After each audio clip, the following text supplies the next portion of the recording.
All right. Let's switch on over to the other side. What 1980s/90s hair rock band sang the song The Other Side?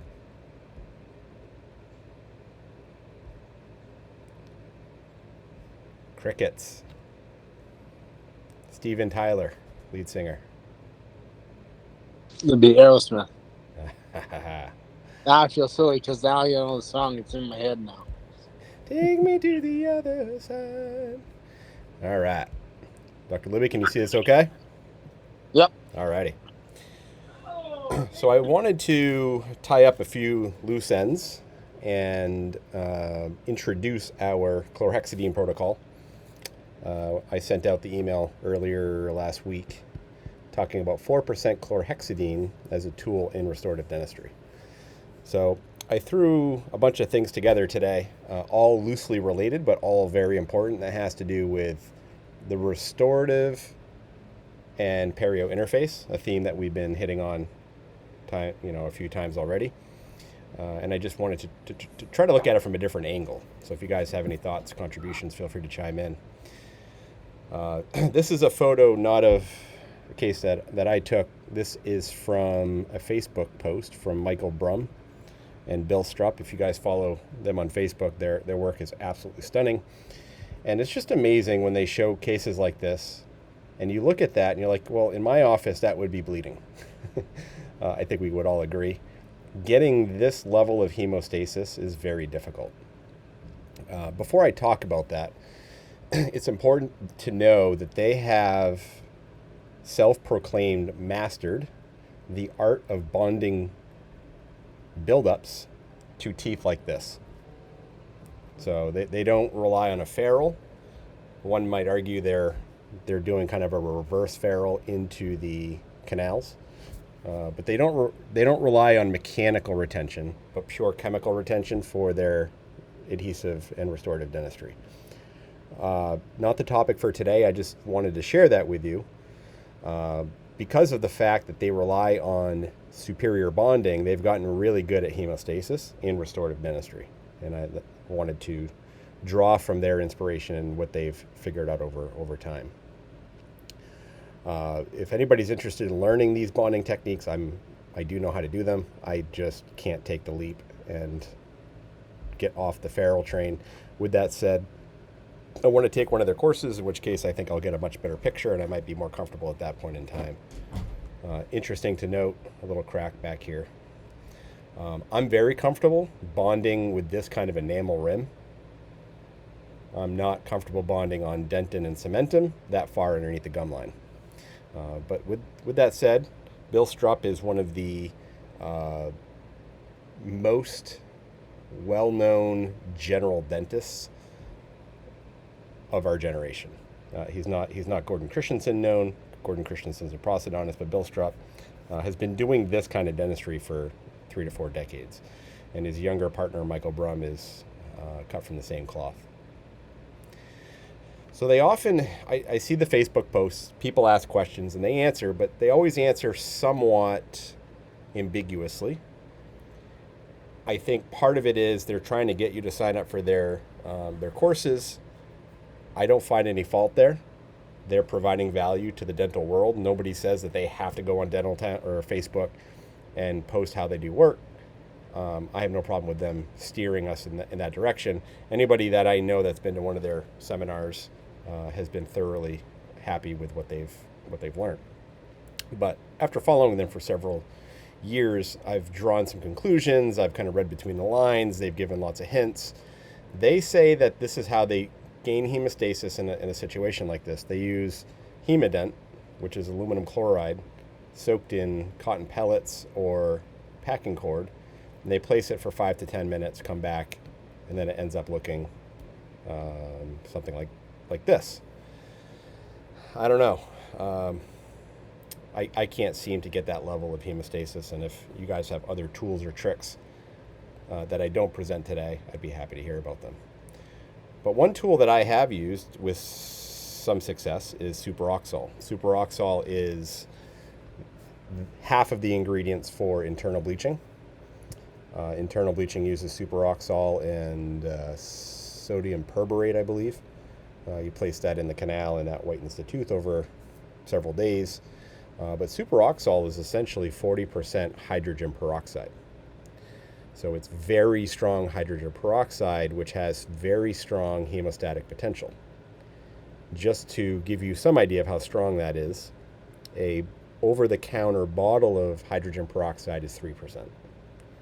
And if you've ever used that in the patient's mouth, which is wonderful to get rid of this black schmutz, I believe somebody, might have been Labonte or Libby. That was me. Yeah, Libby had made the comment how wonderful hydrogen peroxide in a syringe with a scrub brush is at getting that stuff off. So 3% hydrogen peroxide has its place in clinical dentistry. It's a great disinfectant, so before bonding, you can use it for things like that.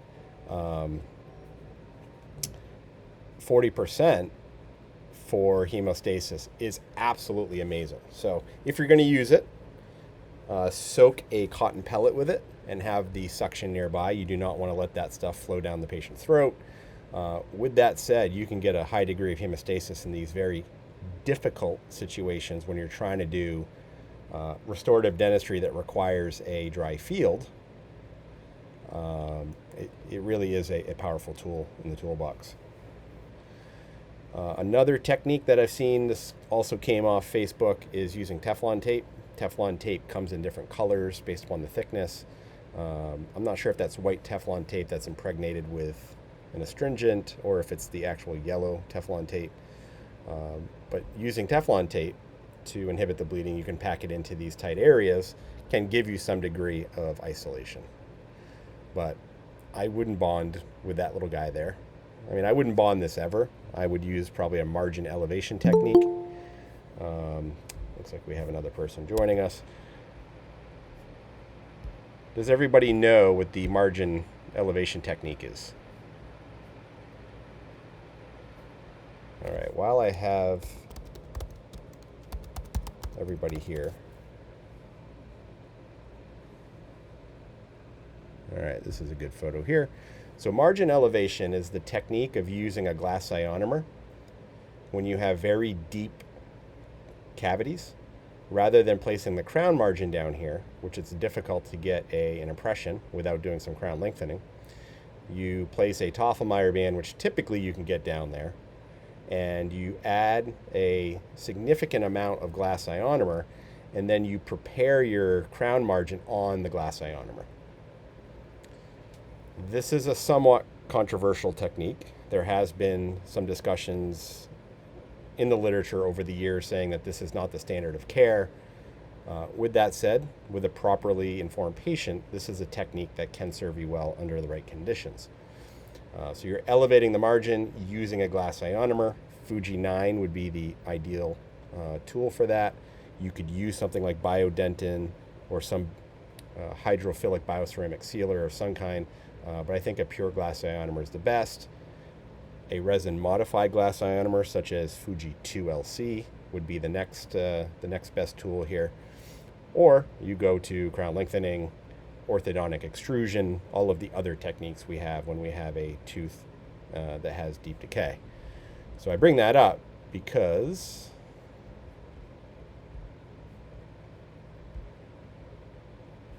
this would be a situation where I would consider to do margin elevation.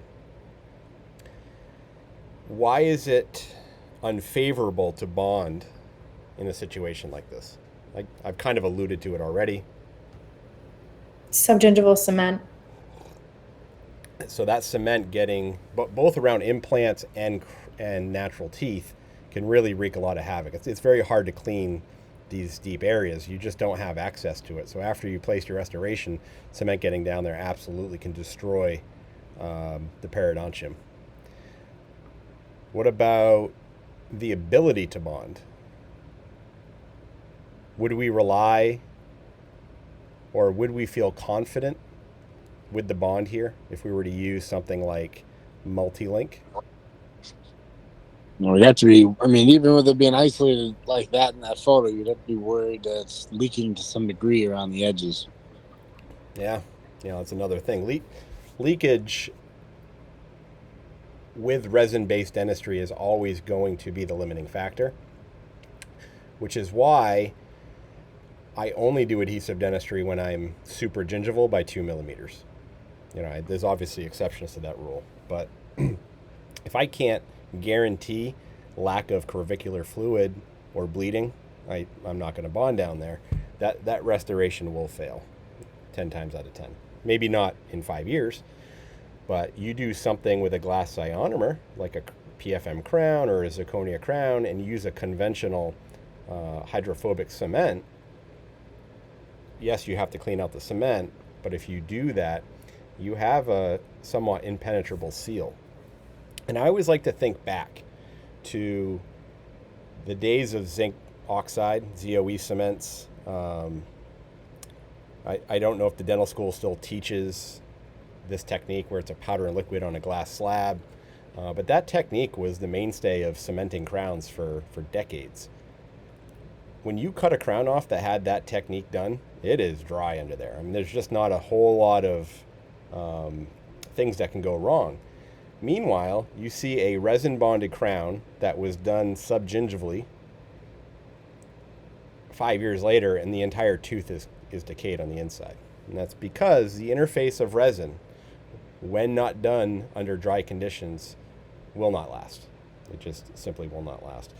So to use an analogy that Dr. Labani is currently using, you got to have a lot of lures in your tackle box when you go fishing. I don't think that'll help him because he stinks anyways. I've been fishing with him. It's pretty painful. All right, so this is that same situation several weeks later where they pack the cord. So they have their cores here. They were able to pack cord. And what's nice is how much interproximal tissue there is. The term col, C-O-L, rings a bell. I think they call this the col. It's basically the area of tissue that sits between the teeth. Histologically, it's different than the tissue around the teeth. It's more of a academic bit of information. But this is beautiful stuff. If you can take your temporaries off after 6 weeks and pack cord around something like this, you've definitely done a good job. This was the subsequent impression. Again, this was taken off of Strupp and Brum's Facebook page. This is a beautiful impression. You can see a very nice thick band of PVS material that goes all the way around. The lab technician is going to love this. And when you send this quality work to a lab technician, they are not going to send this to the new guy that's been doing crowns for 2 weeks. You're going to get the more experienced technician. Not to mention they're going to be able to see what they're doing. Here's another image.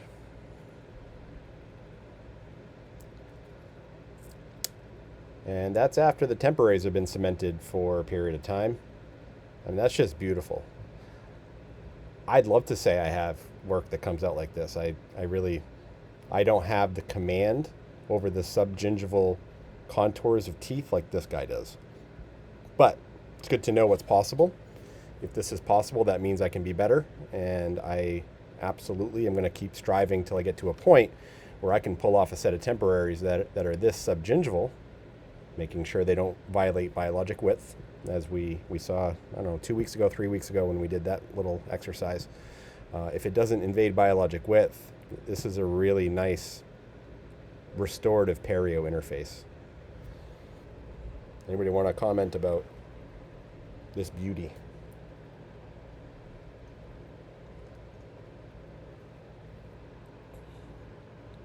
What do we notice right here? In the heat of the moment when it comes to prepping teeth, it's easy to overlook this contour right here. This contour is super important. If we don't add this into our preparations, the lab is going to have to come over the top of this furcation right here. And if you don't give the lab some relief here, they're going to give you a sealing, and this is going to be the area where the tooth fails at some point in the future. This is called barreling. Barrel like an oak barrel. or a bourbon barrel. Barreling is the technique of following the contours of the root surface around the tooth. Sometimes you see it on the lingual. Here it's not there, so they didn't need to prep in a barreling fashion. But the root contour extends here. You have to follow it all the way up to the top of the preparation. Periodontists love this, but it's not done often. If you ask lab technicians, most lab technicians don't even know how to handle this because they're not used to getting impressions that have this. That's important because if you do this, you need to ask the lab technician how to do this. And we have a template at the office I think some of you have seen before.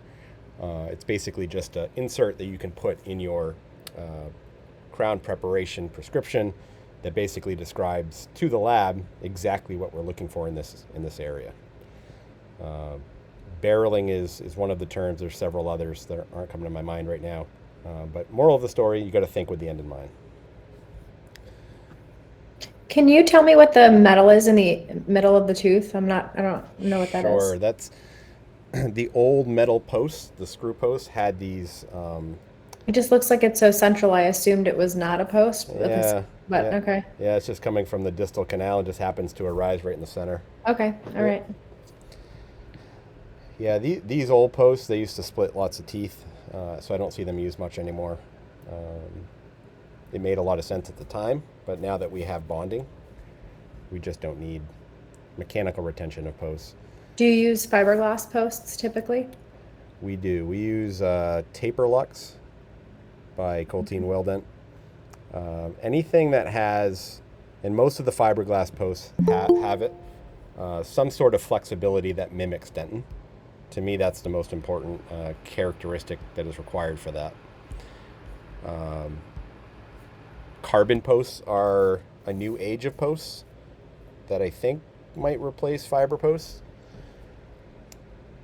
It's been in the literature in the past 2 years. It seems to be promising. With that said, I've never had a tooth fail using a fiber post. If it failed, it was for some other reason. I've never had a fractured root or debonding. You know, we have a very meticulous bonding protocol, so that obviously tilts the scales in our favor. But I think the fiber post really brought us into a new era with posts. Unfortunately, there's this whole contingent of dentists that think posts are overkill. That might be true in the hands of the elite, the dentists that have superior moisture control.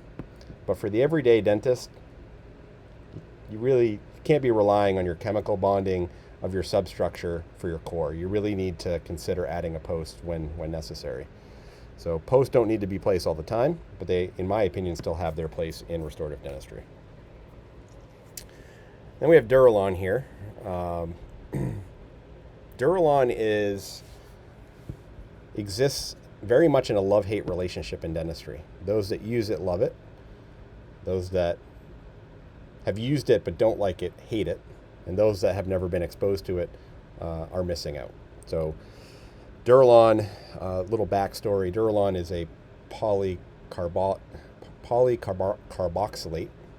That's a fancy term for a very early generation of permanent cements. And Duralon, for whatever reason, stuck around as a really good temporary cement several decades after it was replaced by subsequent cements as a permanent cement. So very poor permanent cement, but very good temporary cement. All kinds of tips and tricks and ways to get this to handle better.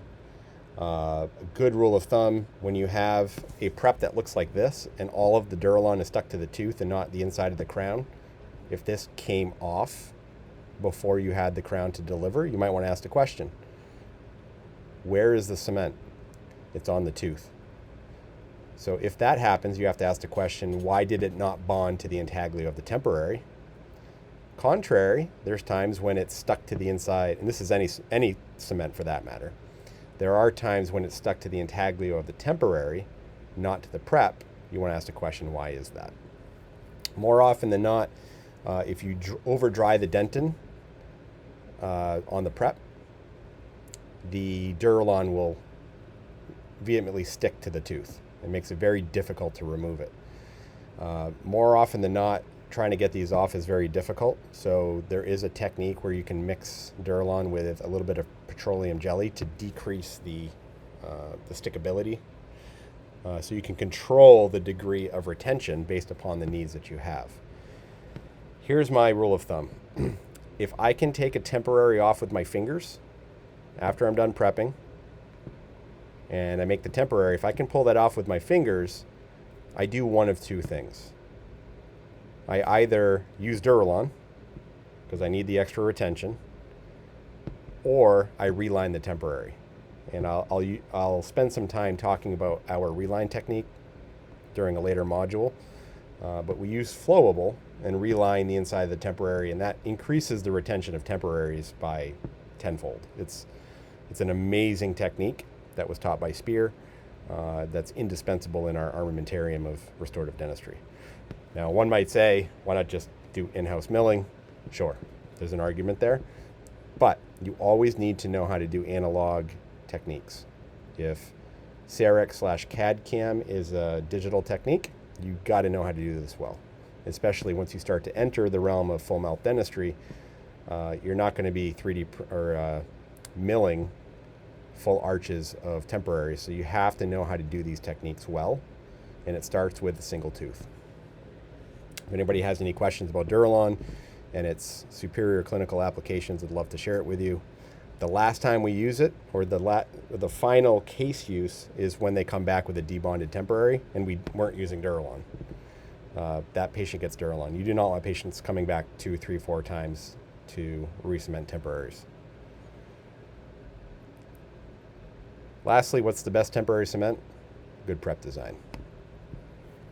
Retention grooves and what have you. All right, here's another image from, I believe this is Michael Brum's case, the anterior veneers. These are subgingival, and look how healthy that tissue is. So if there's anything we're going to take away today, I want people to start looking at the health of gum tissues around restorations, both restorations that they placed, but also restorations that were placed by other dentists. I can promise you that as you start to create the eye for these kinds of things, you're going to start to draw conclusions. Allergies to certain materials, violations of biologic width, cement entrapment, like Elena was saying.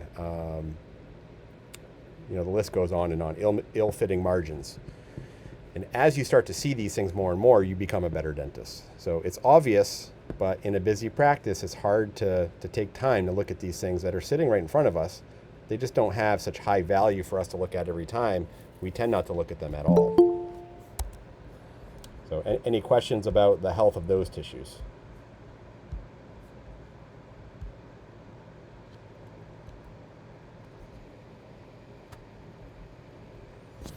All right, here's another case. So these were, I believe these were full coverage crowns. Any thoughts, questions?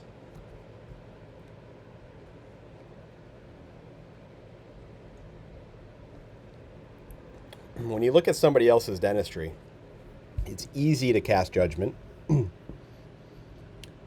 It's easy to say to yourself, I could have done better. But it's also to say, wow, they did a really good job. And I think this is a case that is okay. But a dentist on Facebook redid it, and I just wanted to share the redo. That's amazing.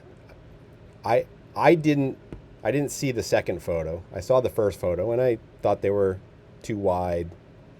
But overall, good shade. The surface texture is less than desirable. The tissue is relatively healthy around the teeth.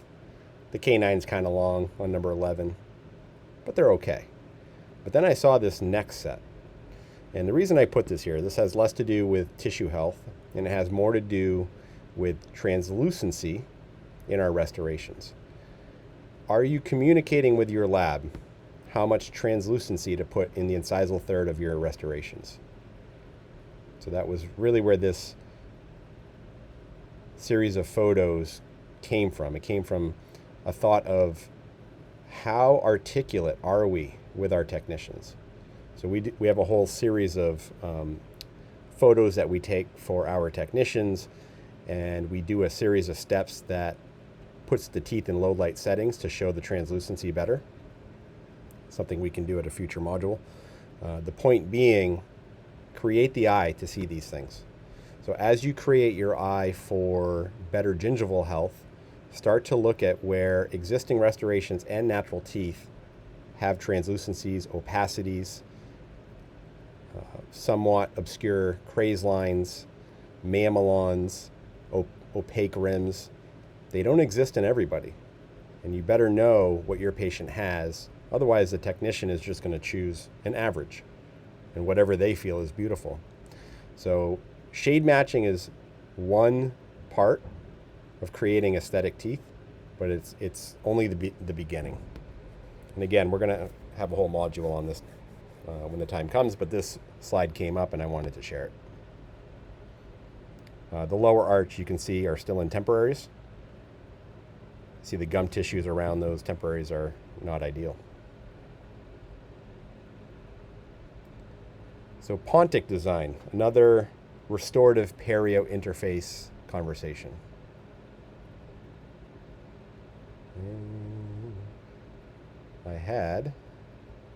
There we go. Okay. So conventional workflow for an FPD, fixed partial denture, also known as a bridge. A tooth is removed and it heals for 3 to 6 months. Sometimes a flipper is delivered before the teeth are prepared to allow the tissue to heal. Sometimes a temporary is made. Once the dentist feels that the soft tissue around the teeth has finished its healing, an impression is made, and then the FPD is delivered as usual. Let's ask this question. If the FPD is made, the temporary FPD is made, was it made the same day as the extraction? Well, if you have situations where you're referring to your oral surgeon, the answer is no. Some oral surgeons might have the skill set to do it, but they typically don't have the armamentarium. So if you don't have a plan in place to address the tissues the day of extraction, then the patient's potentially going to be left with a less than ideal clinical situation. And we're going to come back to that. Something like that. My slides are freezing right now, so hang on 1 second.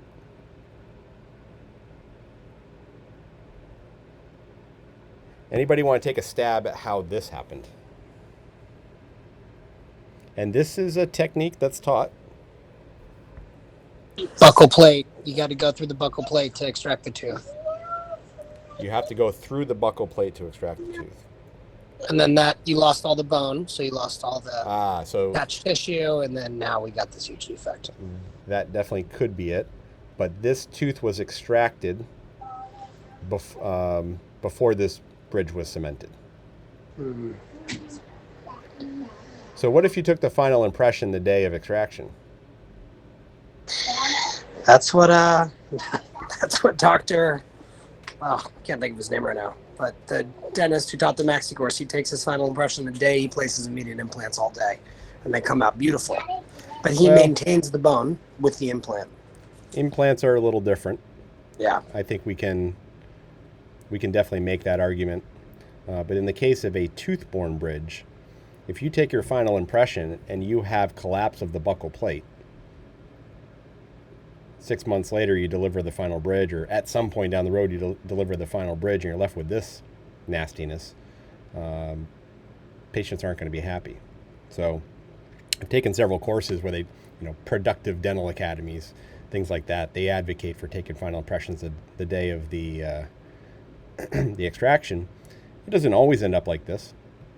It depends a lot on the bony architecture underneath the tooth, underneath the Pontic, the gingival biotype, the patient's resorption response. There's all kinds of variables that you most likely don't know at the time of extraction. So a way to handle this, let's see if I can go.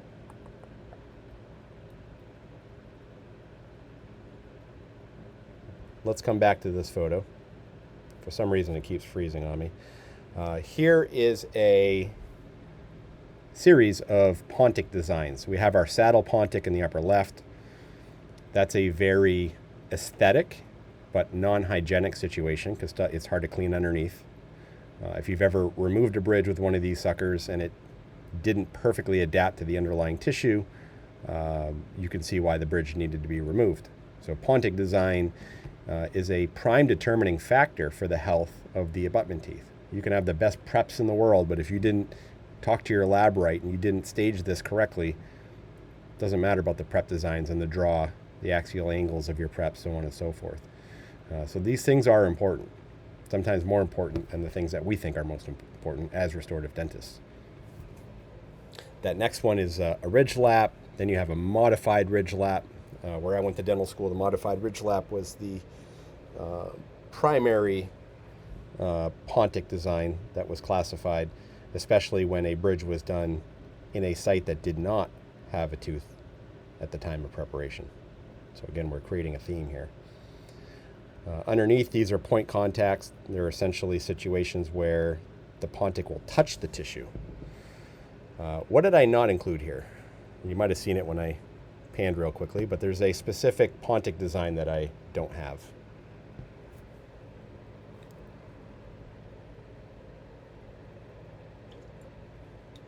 Ovate Pontics, or bullet-shaped Pontics. Anybody want to take a stab at why this is not a common design?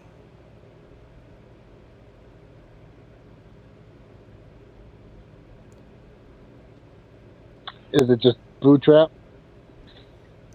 No, it's actually the most hygienic and most aesthetic Pontic design out of all of these.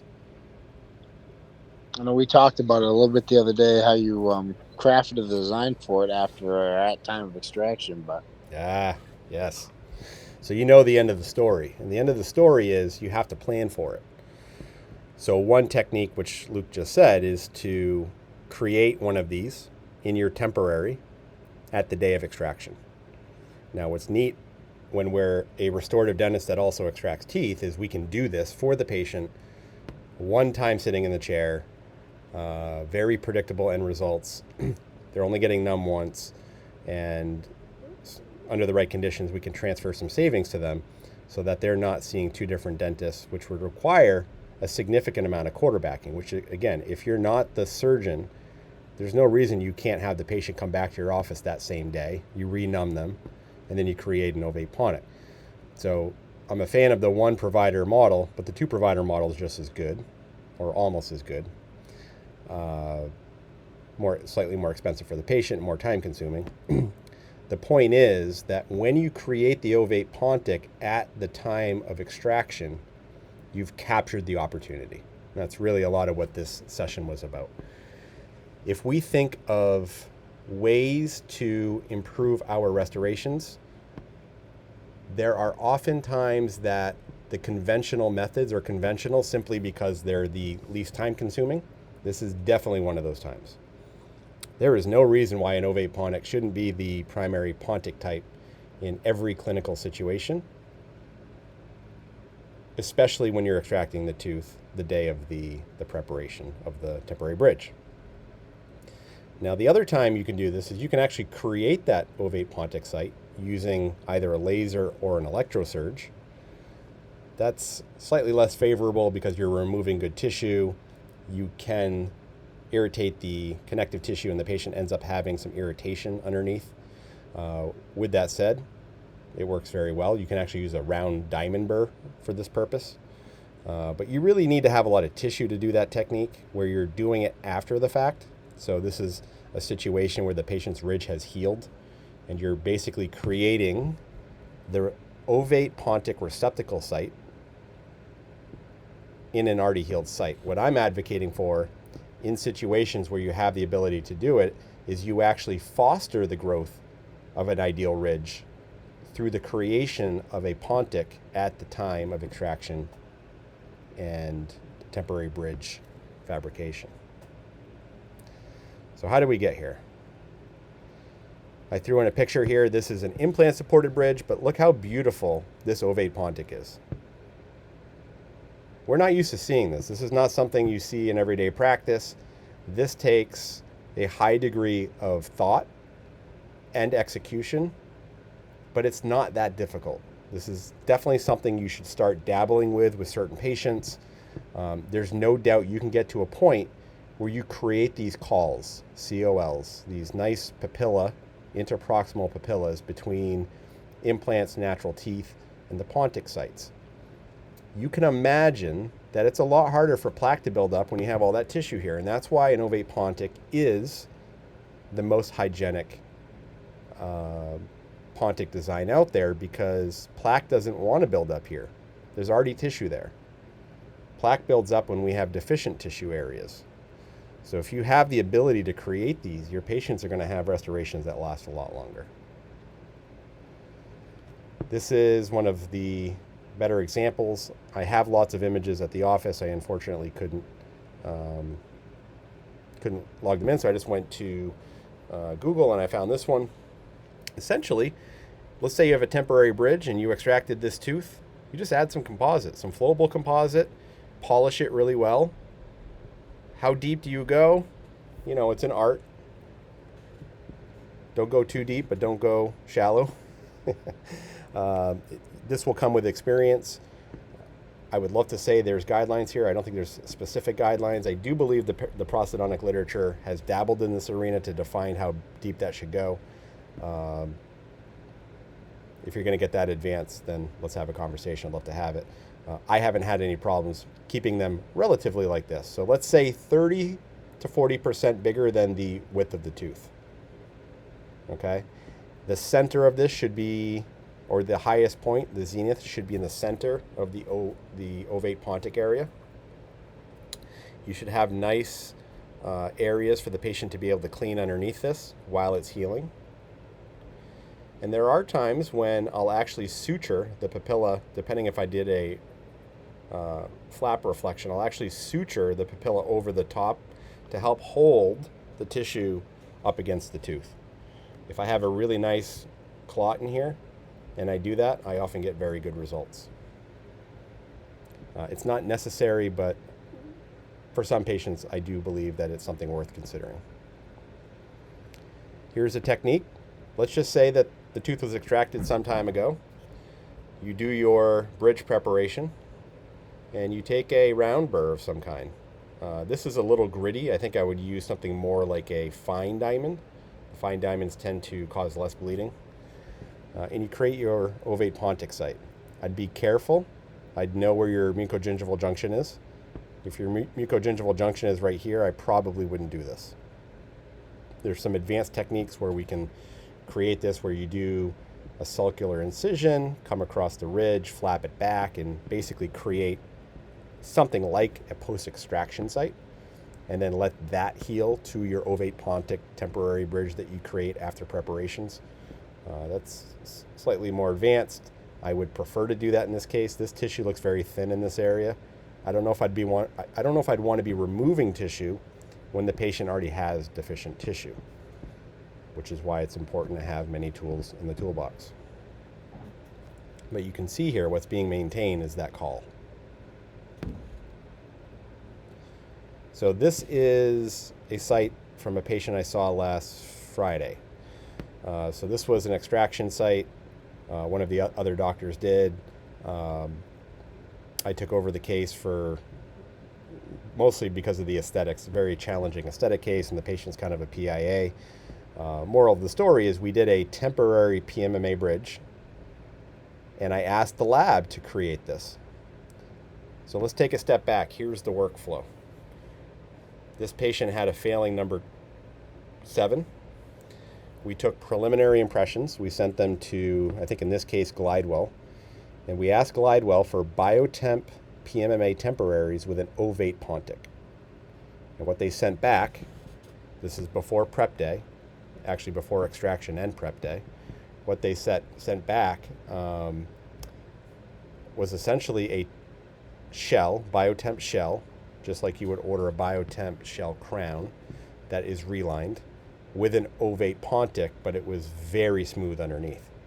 So we prepped the teeth, remove the failing number 7, relined the teeth with flowable composite, trimmed away the excess, sutured this in. We used 4.0 PTFE sutures. I find those to be the best sutures for this situation. Topic for another day. You can use any suture. Just try to don't create any tension here. And what was left after about 6 months of healing is this receptacle site.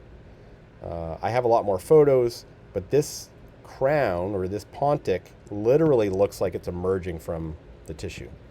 So I don't have to worry that there's ever going to be a day where it looks like that other situation where there's a space between there.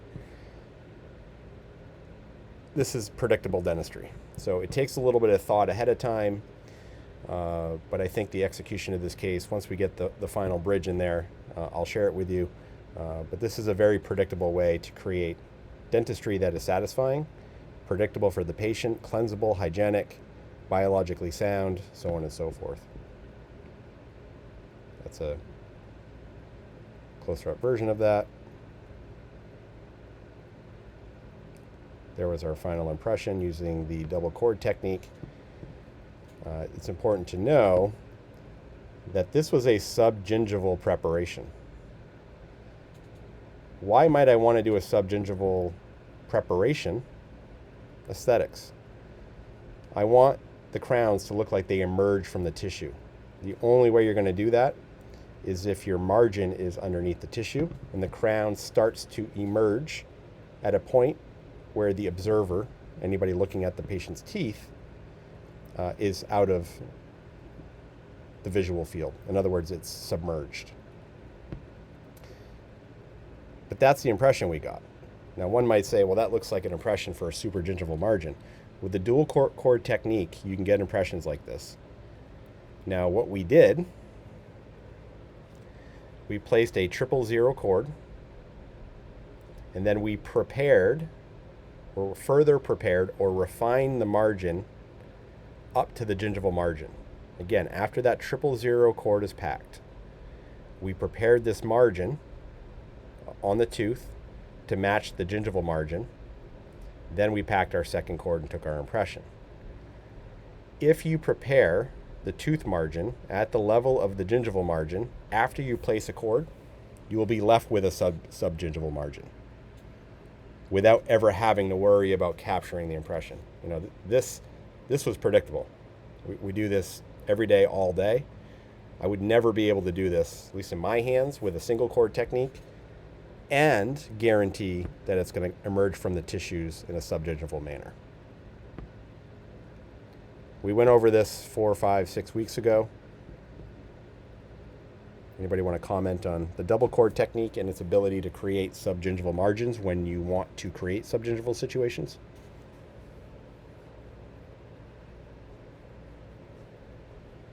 All right. So we can see our ovate Pontic here. That's captured. The lab will create an ovate Pontic that matches that. Now I'm going to ask the lab that makes this ovate Pontic to remove 0.25 to 0.5 millimeters of the stone model in that area. When I deliver this, I want to blanch the tissue.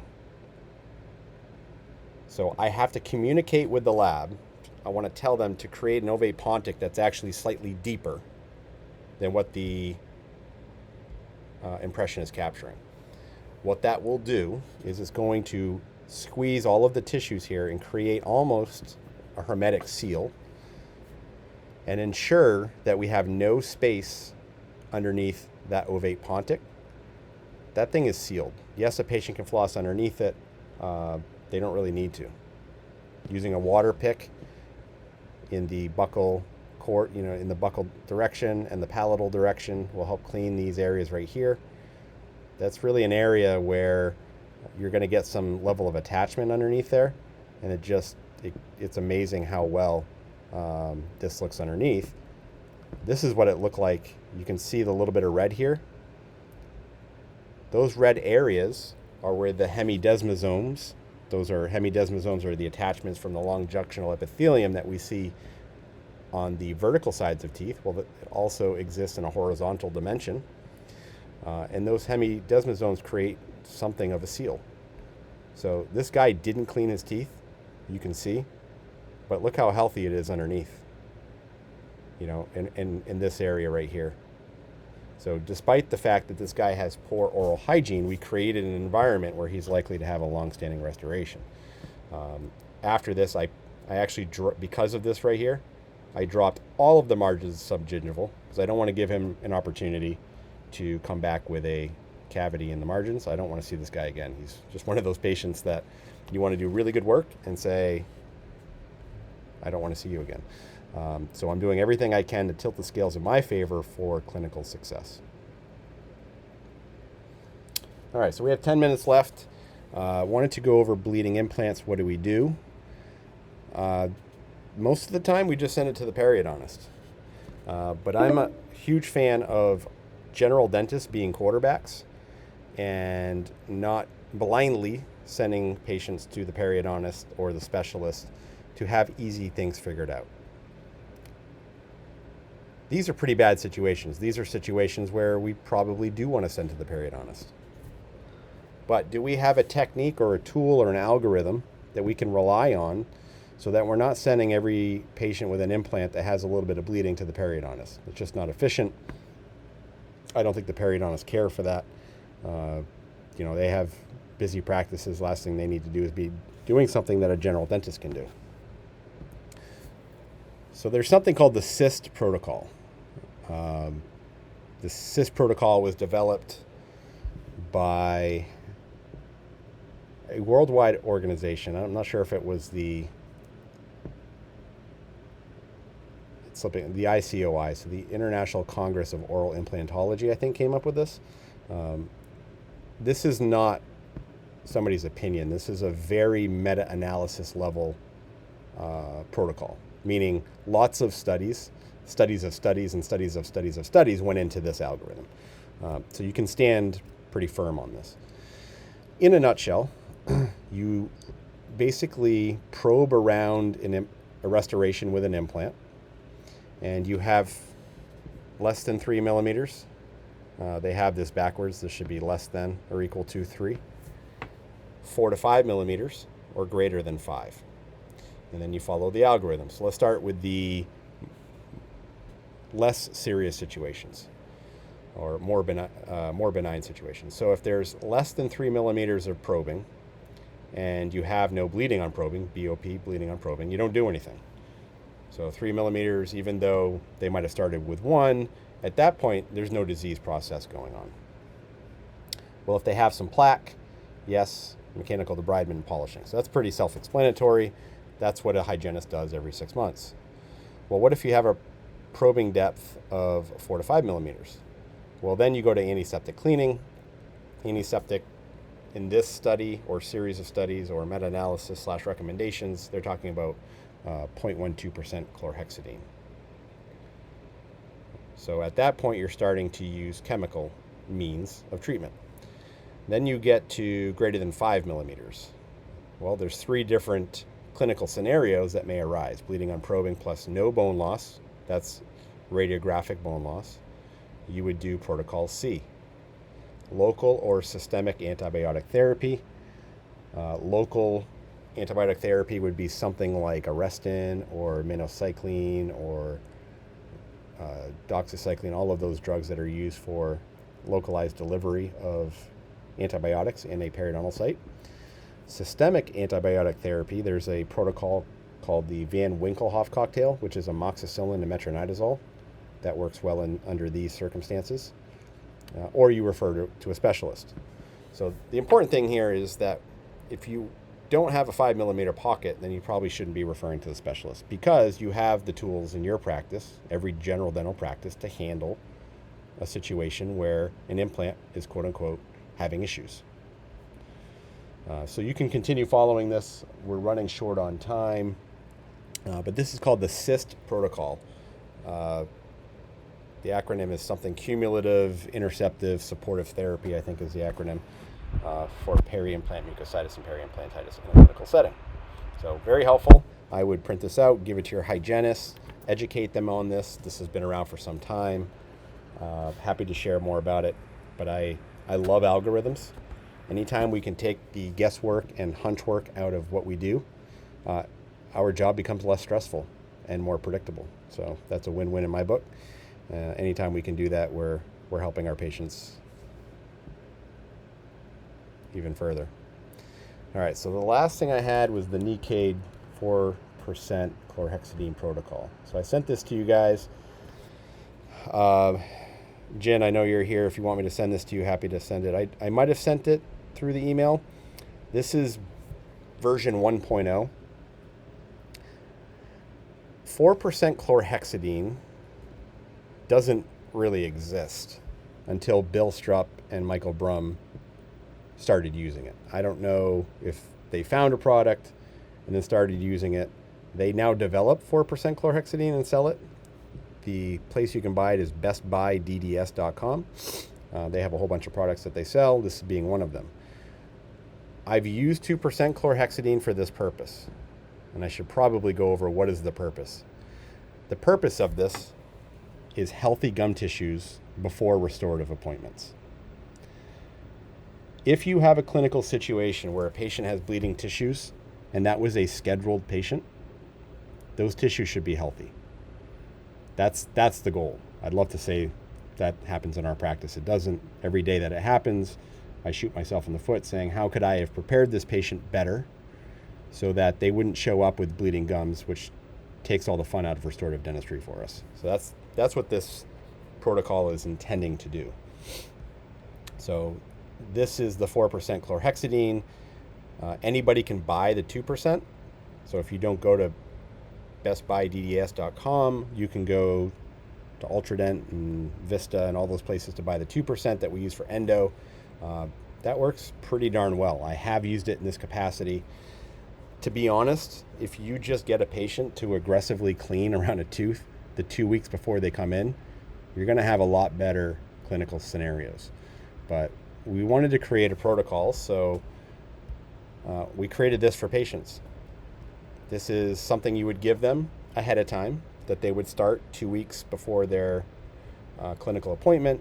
Essentially, they start rinsing with Paradex 2 weeks before, 3 times a day. This alone helps quite a bit. Doesn't help with the deeper restorations like we saw at the beginning of this presentation, but it does help.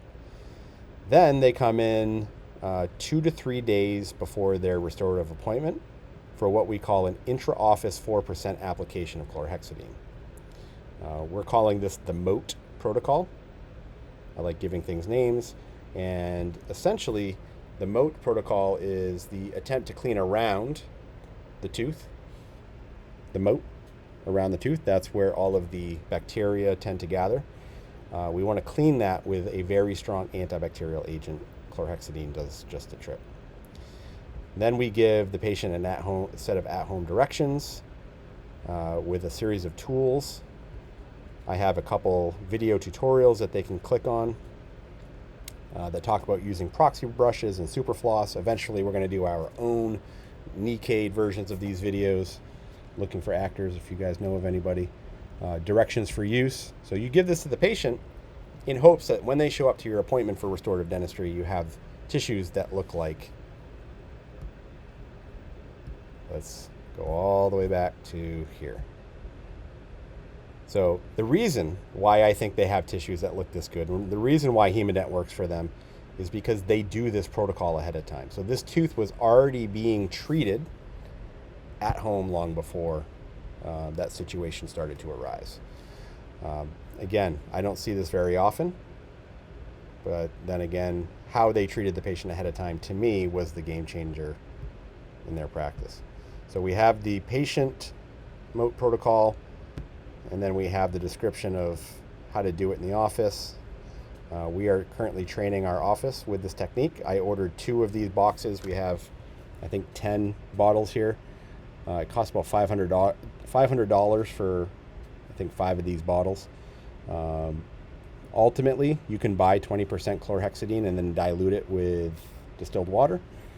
And these little tips come from Ultradent. So at some point, we'll be making our own packages. In the meantime, I wanted to get the ball rolling. bestbuydds.com is where you can get it. So that's pretty much it. When we are doing restorative dentistry, we have to ask the question, did we set ourselves up for success? And taking these steps ahead of time, asking the questions, how can we change the topography of the gum tissues, the gingiva? Those are important questions to ask. It's easy to go an entire career doing restorative dentistry and never think of this stuff. But once you start to think of it, it improves your clinical outcomes. It starts to become a lot more fun. So the hope of this is to increase everybody's clinical skill sets, but also enjoyment in restorative dentistry. So on that note, before Google kicks us out, peace out, everybody, and go Celtics. See ya.